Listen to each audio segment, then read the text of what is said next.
want the new star sign. So yes, hi to all and welcome back to Gem series, and this is the episode जिसमें आज हम लोग बात करने वाले हैं about the chapter measurement and experimentation, which is the chapter 1 of ICSE class 9th physics. तो यार देखो, if in case if you just don't know me, I am Pranay Mishra, founder Clarify Knowledge, and you can follow me on Instagram, Pranay Mishra CK is my handle, and you can also like follow me on various other platforms. और साथों साथ मैं तुमको बता दूं, I have helped more than 1 lakh students as of now, and I am India's youngest educator. उसके बाद में like आगे बढ़ते हैं तो मैं तुमको एक चीज़ और क्लियर कर दूं, that if you are following the gem series on YouTube, तो यार वो चीज़ सही नहीं है. अगर तुम लेक्चर्स को फॉलो ही करना चाहते हो, then you can just follow them on to the clarify knowledge app, जहाँ पर ये सारे लेक्चर्स जो ना 1 घंटे पहले ही अवेलेबल हो सकते हैं. ठीक है, तो ये लेक्चर जो ना अभी पहले से अवेलेबल है, 1 घंटे पहले ही अवेलेबल हो जाता है on to the clarify knowledge app. और बेनिफिट अपने आप में ये लाइक बहुत बढ़िया वाला ये है कि वहाँ पर तुमको ये सारी स्लाइड्स एंड क्विज भी मिल रही होती हैं. अब ये जो स्लाइड्स यहाँ पर तुम देखने वाले हो, इनको तुम as a notes and for like mind maps के पर्पज से भी यूज़ कर सकते हो. प्लस वहाँ पर एक क्विज भी अवेलेबल है, डेडिकेटेड क्विज है, जो कि तुम्हारे इस पूरे चैप्टर को रिवाइज करने में बहुत तगड़े वाली हेल्प कर रही होगी. ठीक है, तो आगे बढ़ते हैं यार. देखो अब स्टार्ट करते हैं. तो अब देखो, सबसे पहले तो तुम्हारा measurement and unit. So measurement is the process of comparison of the given physical quantity with the known standard quantity of the same nature. मैं ज़्यादा इसमें तुम्हारा टाइम वेस्ट नहीं करूँगा. देखो, अब तुम 1 kg वीट लेके आए हो, मतलब 1 kg तुम्हारे पास लेट से राइस है. ठीक है, अब वो जो चावल है ना तुम्हारे पास 1 kg, तुमको कैसे पता पड़ रहा है कि वो 1 kg है, राइट? तो तुमने एक पर्टिकुलर अमाउंट ऑफ राइस को उठाया, एक पर्टिकुलर वेट ऑफ, और you can say particular quantity of rice को उठाया, और तुमने एक स्टैंडर्ड क्वांटिटी जो एक 1 kg ना उसके साथ कंपेयर कराया.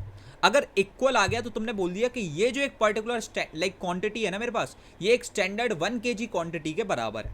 और इसको हम लोग मेजरमेंट बोलते हैं कि हम एक पर्टिकुलर यूनिट, जो एक फंडामेंटल यूनिट हमारे पास पहले से अवेलेबल है, उसमें उसी को यूज़ करके हम लोग एक पर्टिकुलर क्वांटिटी को, उसकी लाइक मैग्नीट्यूड को एक तरीके से बता सकते हैं, क्योंकि केजी तो सेम रहेगा. अब लेट से जो ना तुम 2 kg लेकर के चावल आ जाते, तो अब वो केजी कांस्टेंट रहा, लेकिन उसका जो मैग्नीट्यूड है ना वो बढ़ गया, वो डबल हो गया. समझ रहे हो? वो 2 kg हो गया. तो यही हम एक चीज़ बोलते हैं कि हाँ भाई, कंपैरिजन हो रहा होता है. A unit is the quantity of a constant magnitude which is used to measure the magnitudes of other quantities of the same nature. A unit can be chosen if it has appropriate properties. ठीक है, unit जो है ना तुम्हारी choose की जा सकती है. अब देखो, एक चीज़ समझना, मैं बताता हूँ. तुम्हारे पास लेट से वाटर है, ठीक है, तो अब क्या वाटर को तुम नाप सकते हो? नहीं ना. वाटर को तुम तौल सकते हो, ठीक है, उसका वेट ऑल दो निकाला जा सकता है, वो भी पॉसिबल है. वैसे तो हम लोग वॉल्यूम ml में बात करते हैं, लेकिन फिर भी हमने बोला कि हाँ भाई, इधर पे at this point of time हम उसको वेट भी कर सकते हैं. लेकिन अगर मैं तुमसे ये बोल दूं कि तुम इसको जो ना मीटर में नापो, नहीं हो सकता ना. तो वहाँ से हम एक एप्रोप्रिएट प्रॉपर्टीज़ वाली यूनिट को चुन रहे होते हैं. ठीक है, ग्रेट. उसके बाद में लाइक आगे बढ़ेंगे. काइंड्स ऑफ यूनिट, 2 तरीके की यूनिट्स होती हैं. अब देखो, एक होती है फंडामेंटल यूनिट, जैसे कि हमारी केजी हो गई. अब लेकिन 100 kg बराबर तुम्हारा लेट से एक जो ना टन है या फिर क्विंटल, जैसे इनकी बात करें तो ये 100 kg 1000 kg रिस्पेक्टिवली ऐसे होते हैं, राइट? तो यहाँ से अगर हम इनकी बात कर रहे हैं, so now this is something जिसमें हमने बहुत सारे ऐसे केजीज को जोड़ करके एक डिराइव्ड यूनिट बना ली. So derived unit are those which depends on the fundamental units और which can be expressed in the terms of the fundamental units. क्योंकि हम लोग जो ना एट लास्ट 1 टन 1 क्विंटल को जो ना लेकर के तुम्हारा 100 kg या फिर 1000 kg ही बता रहे होते हैं, राइट? तो यही एक चीज़ हो रही होती है. उसके बाद में like going ahead, system of units. So there are 3 system of units used worldwide. They are CGS, FPS and MKS. अब इसमें भी मैं ज़्यादा अगर लाइक आगे तुम्हारा टाइम वेस्ट नहीं करूँगा. CGS की अगर हम लोग सबसे पहले बात कर रहे हैं, C यहाँ पर तुम्हारा सेंटीमीटर के लिए, जो कि तुम्हारी लेंथ में आ जाता है. G तुम्हारा ग्राम के लिए, और यहाँ पर ये जो ना सेकंड के लिए. एक चीज़ जो मैं पर्सनली सजेशन दूंगा, CGS ये याद रखना कि लोअर यूनिट्स को ज़्यादा प्रेफरेंस दी जा रही होती है. उसके बाद लाइक गोइंग अहेड, FPS की बात करें तो यहाँ से ये तुम्हारा ब्रिटिश सिस्टम होता है. ठीक है, FPS की हम लोग बात करते हैं तो F तुम्हारा फुट हो जाता है. ठीक है, यहाँ से ये P तुम्हारा पाउंड हो जाता है. जैसे कि तुमने सुना होगा ना, WWE रेसलर्स का नाम कैसे बताते थे? पाउंड्स में बताते थे. ठीक है, और S तुम्हारा अगेन सेकंड जी. ठीक है, तो यहाँ पर ये S तो तुम्हारा कॉन्स्टेंट रहने वाला है. MKS की बात करें तो ये तुम्हारा मीटर होता है. ठीक है, यहाँ पर ये K तुम्हारा किलोग्राम होता है. ठीक है, और यहाँ पर सेकंड अगेन वही सेकंड ही रहता है. ठीक है, कूल. उसके बाद में लाइक आगे बढ़ेंगे तो now talking about the SI units, जो कि अभी हम लोग यूज़ कर रहे हैं. ठीक है, अब ये जो SI यूनिट्स होती हैं, देखो ये तुम्हारी जो ना लाइक लेंथ की मीटर होती है. ठीक है, वेट की तुम्हारी किलोग्राम होती है, टाइम की सेकंड होती है, तुम्हारे जो अभी हम लोग करंट की बात करते हैं तो एम्पियर होती है, और जो तुम्हारा टेम्परेचर होता है उसकी केल्विन होती है. और यही 5 जो ना तुमको SI यूनिट्स याद रखनी है तुम्हारे सिलेबस के अकॉर्डिंग. अभी यहाँ पर यही 5 आ रही होती है, आगे जाकर के ये 7 हो जाती है, लेकिन उसको लेकर के अभी हमको 2 साल कोई टेंशन लेनी नहीं है. ठीक है, तो यही 5 है. उसके बाद में लाइक गोइंग अहेड, अब देखो कुछ और भी चीज़ें मैं तुमको बताऊँ. जैसे कि लेंथ है, ठीक है। So if there is like length metre होती है, एम के थ्रू रिप्रेजेंट करेंगे, किलोग्राम जो है वो केजी हो गया, ठीक है। सेकंड तुम्हारा एस हो गया, एम्पियर तुम्हारे ए के थ्रू होता है, केल्विन टेम्परेचर जो होता है वो तुम्हारा के थ्रू होता है, कैंडेला जो होता है सीडी के थ्रू होता है, मोल तुम ये मोल लाइक मोल कॉन्सेप्ट में पढ़ोगे, ये एमओएल होता है, रेडियन तुम्हारा आरडी होता है और स्टेरेडियन जो ना तुम्हारा एसटीआरडी होता है, ठीक है। कूल। उसके बाद में like going head of prefixes जो यूज़ किए जा रहे होते हैं। अब तुमने एक चीज़ देखी होगी कि जैसे हम लोग ग्राम के आगे किलो ही लगा रहे हैं, है ना, तो ये एक कॉन्सेप्ट है, लाइक ग्राम के आगे किलो रख गया तो किलोग्राम बन गया। तो ये कुछ प्रीफिक्सेस यूज करते हैं जिसमें हम एक सर्टेन वैल्यू को बोल रहे होते हैं, because we all know about it very like personally, like ये हमको बहुत पहले से पता है कि like 1 kg is equal to 1000 gram, right. इसी को हमने बोल दिया 1 kg is equal to 10⁻³ gram.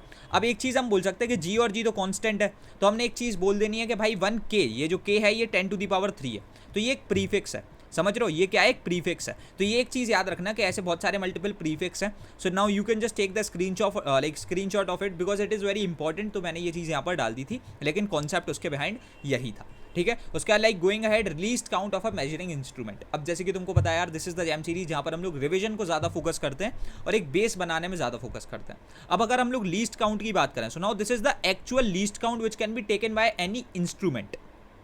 अब इसका भैया बात क्या है, मतलब देखो ऐसा होता है कि अगर तुम्हारा एक रूलर होता है, जो एक नॉर्मल हम लोग रूलर की बात करते हैं, तो उसमें से एक जो सबसे छोटा सा तुम लोग एक जो लाइक मेजरमेंट कर सकते हो वो क्या है, वो mm में हो रहा होगा, है ना, 1 mm लेट से हो गया। और एक ऐसा डिवाइस लाइक अब जो है ना 0.5 mm को लाइक वो जो है ना देख ही नहीं सकता, क्योंकि उसका लीस्ट काउंट क्या है 1 mm। तो इससे छोटा जितना भी तुम्हारा एक लाइक कैलकुलेशन होना होगा या मेजरमेंट होना होगा वो कर ही नहीं पाएगा, क्योंकि उसका लीस्ट काउंट क्या है 1 mm, ठीक है, जो कि हम नॉर्मल रूलर्स में देखते हुए आ रहे होते हैं। So now least count of an instrument is the smallest measurement which can be taken accurately with it, ठीक है।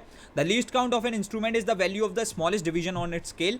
Smaller the least count of an instrument, उतना ही ज़्यादा वो एक्यूरेट होगा, क्योंकि अगर ये वहीं पर 0.1 mm होता तो हम लोग बहुत एक्यूरेटली जो ना ये 0.5 mm को कैलकुलेट कर रहे होते, राइट। आ गया समझ में, कूल। उसके बाद में लाइक आगे बढ़ेंगे, बात करेंगे वर्नियर कैलिपर के बारे में, जो कि तुम्हारा लाइक पियर वर्नियर ने बनाया था। एक्यूरेसी इसकी होती है 0.1 centimetre which can B side like 0.1 mm, ठीक है। इस तरीके से ये बात बोली जा सकती है। अब एक चीज़ और याद रखना, पार्ट्स की अगर हम लोग बात करें, main scale vernier caliper, like vernier scale external जो इंटरनल जो यहाँ पर ये जो ना इसका कुछ इतने पार्ट्स हो रहे होते हैं। मेन स्केल होता है, vernier scale like vernier scale होता है, ठीक है। यहाँ पर ये मेन स्केल है, ये वर्नियर स्केल है, एक एक्सटर्नल जो, ये इंटरनल जो, ये एक्सटर्नल जो, ऐसे वाले जो ना जॉज होते हैं।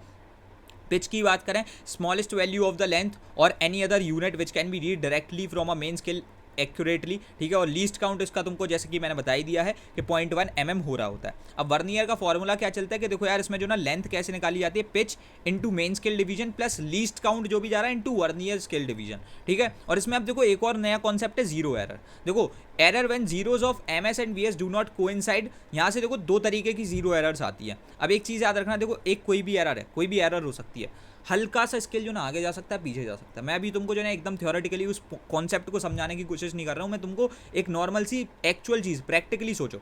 हम अगर कोई भी एक स्केल के थ्रू जो ना एक कोई भी ऐसे मेजरमेंट कर रहे हैं, स्केल हल्का सा आगे जा सकता है या फिर पीछे आ सकता है। तो अगर पीछे आ गया तो नेगेटिवली चला गया, आगे आ गया पॉजिटिवली। तो ये सब तुम छोड़ो, कोइंसिडाइज लाइक डिवीजन, ये सब जब हम लोग लाइक बहुत डेप्थ में चैप्टर कंटिन्यू करेंगे।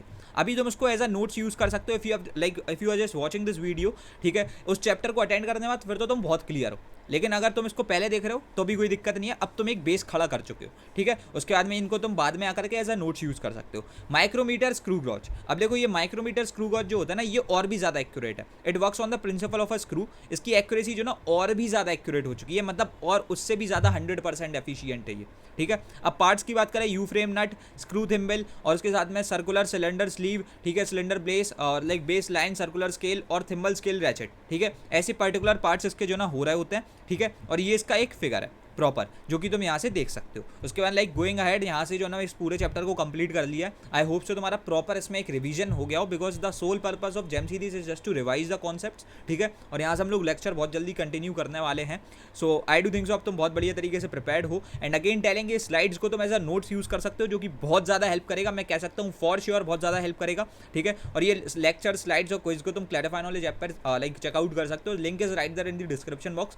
टोटली फ्री ऑफ कॉस्ट है, कोई प्राइस नहीं है, कोई एड्स नहीं है। तो अच्छे तरीके से पढ़ाई करने के लिए without any distractions just do follow the gem series on to the clarify knowledge app, ठीक है। तो वहाँ से तुम इन सारी चीज़ों को देख सकते हो। एंड दैट्स ऑल यार, अब रखते हैं इस वाली वीडियो में इतना ही, एंड मिलते हैं तुम्हारे अपकमिंग वीडियोज़ में। तब तक के लिए thanks for watching, happy learning, bye bye, love you all, hustle hard, CKOP.